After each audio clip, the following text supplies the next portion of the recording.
all done things that we regret, like not buying ice cream at the grocery store or yelling at mom. But what if your mistake potentially cost you an Oscar, not to mention oodles of money? Luckily for these famous actors, they all managed to continue along their star-studded path after these major movie regrets. You won't believe what celebrities quit movies that won Oscars and became worldwide successes. Do you know who was offered Elle Wood's Legally Blonde? Watch this video until the end as we reveal who was the shocking first choice to play Tony Soprano.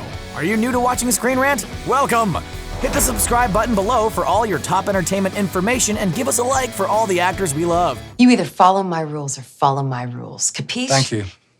I can do it a different way. No, that's fine. Thank you very much. Thank you. Emma Watson, La La Land.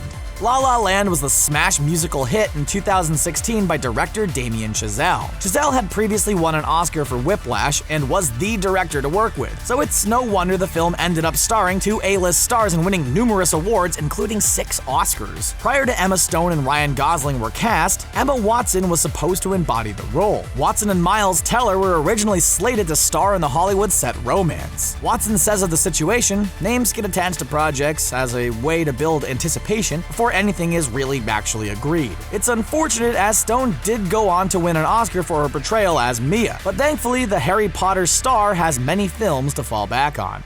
I'm sorry, Will. You know what? Actually, this works out better for me. You know, the slimmies of summer come to class wearing next to nothing. You know what I'm saying? Will, it's all right to be angry.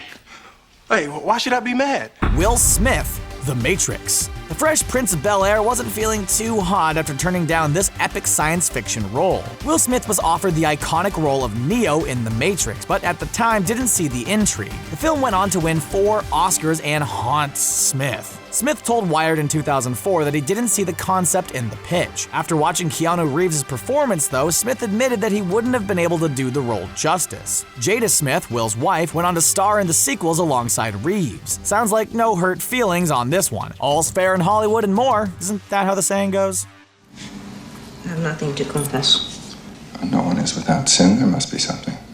Tom Selleck, Indiana Jones. Quick lesson in movie making. Never say no to Spielberg. Tom Selleck needed that advice back in the 1980s when Spielberg offered him the once-in-a-lifetime role of the adventurous archaeologist Indiana Jones. The film went on to star Harrison Ford, winning 4 Oscars. Selleck, who was known at the time mainly for his mustache and playing Thomas Magnum, was offered the role. Selleck says CBS wouldn't let him due to his commitment to the show. If you refer to our top point, never say no to Steven Spielberg. Maybe he should have traded that role in for superstardom. That all being said, we can't imagine anyone else as our Jones except for Ford. What's the matter?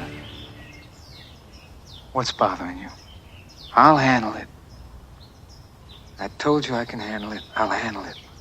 Al Pacino, Star Wars. We're squirming in our seats just thinking about all the money Pacino could have made playing Han Solo in the Star Wars universe beginning in 1977.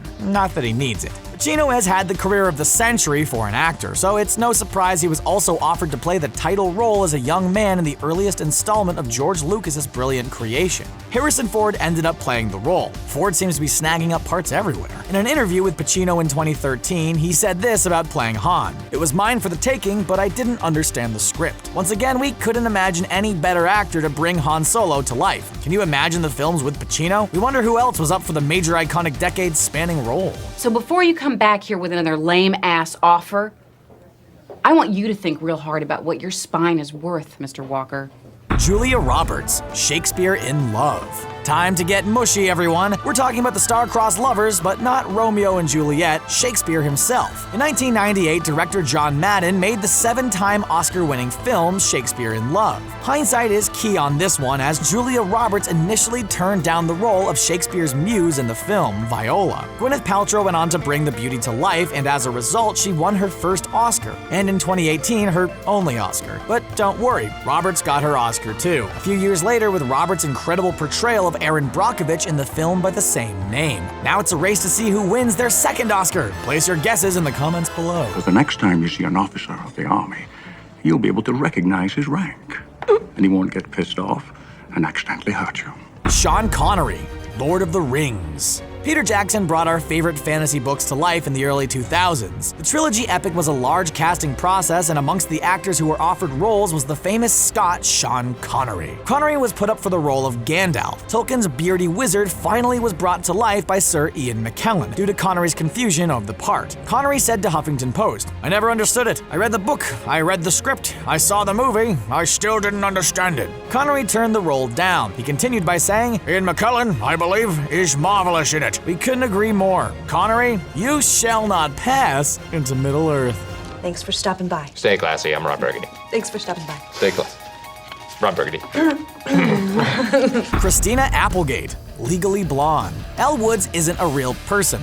What? Reese Witherspoon brought this character to life so well it's hard to imagine that this legally blonde lady isn't actually real. Prior to Witherspoon snagging this dream role, Christina Applegate was offered the part. Applegate was made a recent star from playing a catty blondie on the hit TV show Married with Children. Witherspoon went on to book the role, receiving a Golden Globe nomination for her heartfelt and comedic performance. In an interview in 2015 with Entertainment Tonight, Applegate said, "I got scared of kind of repeating myself." What a stupid move that was, right? It depends how you look at it. We think you left room for Witherspoon to create a masterpiece. I think you're really pretty, but I'm married, okay? So am I. No, that's confusing. He's dead. Wait, what's happening? Anne Hathaway, Silver Linings Playbook.